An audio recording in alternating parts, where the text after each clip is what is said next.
We begin, as we always do, with our latest coronavirus numbers. Trend continues. Once again, our data point of positive cases is up. The state reporting 987 new cases in the last 24-hour reporting window.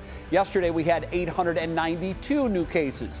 It is the largest single-day jump since April, when the higher numbers were because of a spike in Ohio inmates.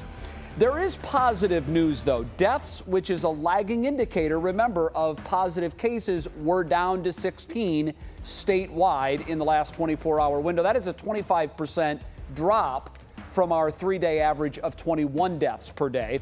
Hospitalizations, though, are up a tick, 68 today compared to the average of 56.